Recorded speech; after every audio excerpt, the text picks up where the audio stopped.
ได้ง่ายเยอะก็ได้นี่ทุกคนนี่คืออุปกรณ์ของเราจะมีเสียมเพื่อก็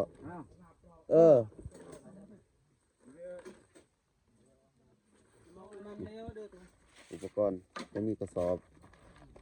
ส่วนผ้าเราจะใส่ผ้าบ้างเนาะนี่ก่อนแล้วก็มีน้ำดื่มกระสอบจะเรื่องต้นแล้วติดก่อน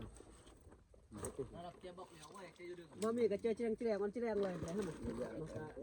ดังๆให้มันแรกนั่นน่ะย่างเป็ดย่างเอาไว้ตรงนั้นย่างกระเจี๊ยบเยี่ยมออกอันนั้นเลยเนาะแก้ปรางก่อนหรือเป็นนางสมุดกองเรนไปเบิ่งดูกัน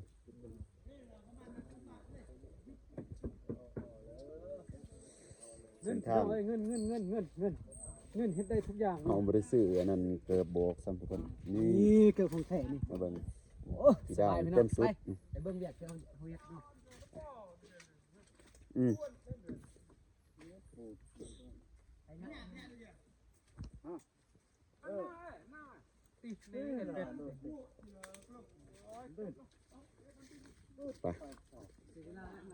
ไปเบิ่งกันนี่เบากระสอบนี่เด้อพวกเจ้าเด้อ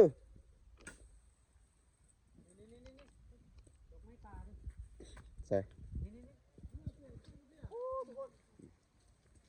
มาเบิ่งพี่ดาวเพิ่นพาเบิ่งของแท้พี่น้องโอ้อันนี้บ่เขาว่าราคาแพงบ่นี่โลเท่าไหร่โลล้านทุกคนมาเบิ่งอันนี้คือเอิ้นเบียร์ลายเด้อ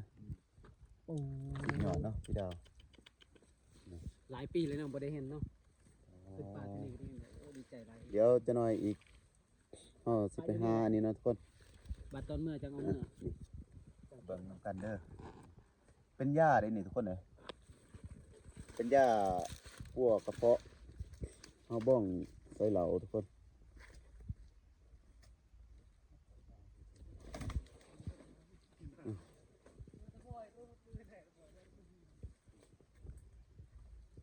นี่แหละ